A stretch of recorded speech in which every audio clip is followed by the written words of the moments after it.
What's going on, everyone? I'm Encore. This is Tomorrow Never Comes, and this video is about the top 5 coins to invest in 2022. All right.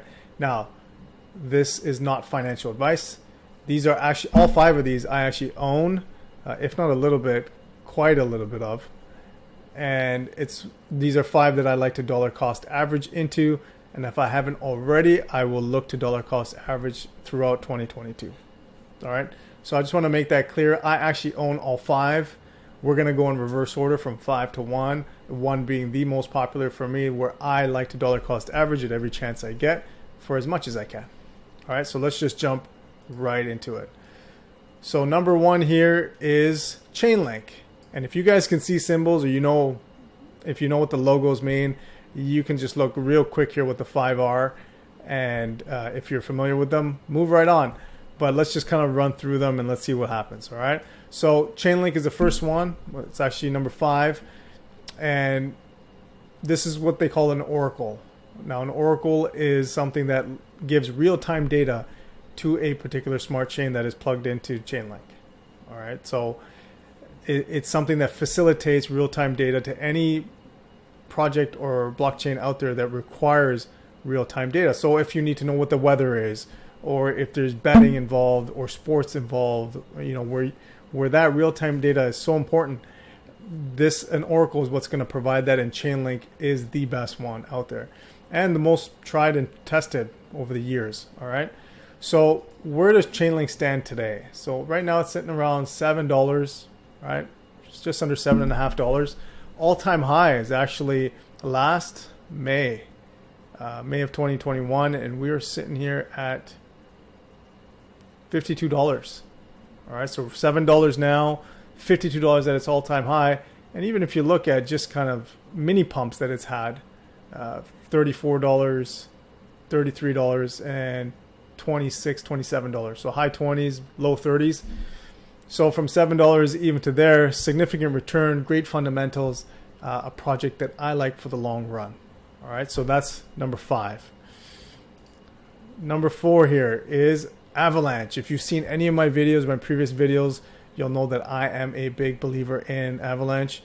Its founder is a very intelligent professor, an Ivy League professor, and this is a layer 1. It's an ETH competitor, but there are so many different projects and things that are happening using the Avalanche blockchain that it's hard to ignore, and it's hard not to be a fan of. All right, so there's just too many things that I've seen, been a part of, that just makes me think of Avalanche as a long-term winner. Now, will it, supersede ETH or any of the, or anything like that? I don't know about that, but for me, it's definitely something that's a long-term play. All right, and so what has Avalanche been doing? So Avalanche right now is sitting here at $24, and at its all-time high, which was November 21st of last year, that's $134. Now, all these figures are in US dollars, but 134, and we're sitting here at 24. And the fundamentals have only gotten better since last November. All right, now it's had some mini pumps. We're looking at just under $100, all right, before everything tanked down to where it is now. So $24, I mean, I've even seen this drop down to, I believe it was $19 or $20. So, the volatility in the market could be your best friend if you find projects that you believe in long term and it plays out the way you think. So that's number 4 for me, is Avalanche. Number 3 is Polygon. Ticker symbol is Matic. And this is another one that has so much innovation, so many projects, so much activity. It's hard to ignore. I mean, they've partnered with Stripe and Twitter. It's just so many things are happening. So Polygon is actually a layer 2 on the ETH network, so it just makes ETH faster because it takes the congestion off of ETH, right? So it's allowing ETH protocols and transactions to scale, and so that's what a layer 2 solution does, and Polygon is one of the best at it. So where does Polygon fit? We're looking here at 60 cents, under 60 cents, okay? And at its all-time high, which was, if I can get this here, December 25th of last year. So Christmas Day of 2021. Now that's a gift. Or if not that I think many people knew at the time that it was a gift. But that was at $2.87. So we're sitting here at just under 60 cents. And then we're looking at $2.87. So quite a bit of return. Again, fundamentals are even better since this drop. And I'm excited for what the future holds for Polygon. All right, so number 2 here is ETH. Now, most people are familiar with ETH, or at least heard of ETH, and it's one of the biggest players in the space, number 2 in the space. And so many things are happening with ETH. This is the computer in the sky. This is the software for the entire crypto space, which many things are built on. And the hesitancy I have with this one is the fact that it's looking to transition from proof of work to proof of stake. I'm not going to get into is it good, is it bad, all that. The fact that it's transitioning and making such a big transition, I worry about the fallout. Right? Things, what's going to break? It's not a question, to me, it's not a question of if things will break, it's what will break. And how do they fix that, and what's the fallout of those issues? So I get worried about that. Obviously, they've got some of the smartest people on the planet working through it and making sure everything runs smoothly. But things happen. So that gives me some trepidation when it comes to ETH. But you can't ignore what it does, what it is, and the popularity around it. So that's number 2 here for me. It's quite a big one. And what's ETH been doing lately? So right now we're sitting here just under $1,800.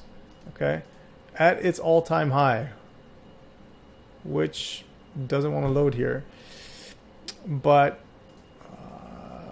can we get it? Let's see. Will it cooperate? Can we get it? Yeah, here we go. Okay, so at its all-time high, which was November of last year, we're sitting around 4,700 US. Okay, so just under 1,800, 4,700, and even its little mini pump this year in April was $3,400. So we're still well over 50% below just the mini pump. And so, just almost 50% from where it was. Okay, so pretty big drop. And again, fundamentals are stronger. More projects, more activity, more innovation is happening. And it still keeps chugging along. And just, again, the volatility could be our best friend. So this is another one that I dollar cost average into. Now, if you've been kind of following this path and you saw the symbols or the logos, I'm pretty sure you're going to know what my number 1 protocol or project that I invest in at every single chance is Bitcoin. All right. I never consider myself a Bitcoin maximalist, meaning I don't care about any other coin. Now, obviously that's the case because I mentioned 4 different coins before Bitcoin.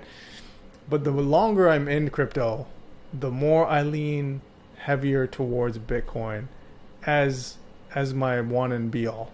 All right. It's been since 2009, hasn't been hacked. It does not shut down. It's not centralized that people can manipulate and control it. There's just so many factors, and I can't remember who said it, but there's a phrase there that Bitcoin has low aspirations, meaning it's not trying to be everything. It's not trying to be, the fastest, the most innovative. It's not trying to do any of that in terms of as it progresses year after year, but it is just old reliable. It does what it does. It doesn't break down. And we don't have these issues like with Terra and Luna and UST. We don't have any rug pulls with it. We don't have Solana type issues where it halts the network. Like, none of that stuff is happening. It's trustless. You can't censor it. It's borderless. Man, it's amazing. It's an amazing piece of technology. And that's also something I want to get across, is that when you look at all these things as projects or coins, that's fine. But the main thing here is Bitcoin has brought in a paradigm shift, not only just for wealth, but a technology and a mindset shift. Okay, we can hold our own assets. We can be financially responsible for ourselves and shape our financial destiny. So all these things are wrapped up in for Bitcoin. That's why I lean so heavily into it. That's why this is number one for me. Okay. And so what has that been doing as of late? We're sitting here at just under 30,000 US. Bitcoin at its all-time high. It will not let me go up higher, is around 65,000 here on this chart, but it's gone up on certain exchanges, and I think even on here it just won't let me. 67,000, maybe 68,000 US. So we are more than halfway outside of or beneath where our all-time high was. And again, fundamentals are getting even stronger. The Lightning Network, which is the layer 2 on the Bitcoin network, meaning it wants to provide scalability to the Bitcoin network, that's gained in popularity and fundamentals and use cases. So the sky will be the limit for what Bitcoin can be. And right now, even if it doesn't want to be any of those things and it remains just digital gold or a safe haven for our asset value, that's fine. Okay, there are only 21 million. So that scarcity is what is not in any of the other projects. And so that's a big added value to this. All right. So, and last thing I want to touch on, which has to do with Bitcoin, is a tweet from Dan Held, who's an OG in Bitcoin, been in there since 2010 at least, maybe, 2010. And this chart here, or this graph is showing, that 66%, I mean, to be specific, 65.7% of Bitcoin has not moved in over a year. That's an all-time high since the existence of Bitcoin. All right. So that means those who are holding their Bitcoin have even more conviction regardless of the volatility in the price. All the conflicts that we've been having, all this volatility we've been seeing both in the stock market and the crypto markets, and Bitcoin holders have even more conviction of what Bitcoin is and will continue to be and can be moving forward. So, and I'm right there along with them. I just accumulate as much as I can, however much I can, whenever I can. All right, so those are my top 5. If you guys found value in this video, hit the like button, share, subscribe, and the notification bell. And share the video if there are people out there who are unsure of what to look into or research on their own. Again, it's not financial advice, but it's a starting point for many. Okay, so remember, tomorrow never comes. Invest in yourself, take action, and I'll see you guys in the next video.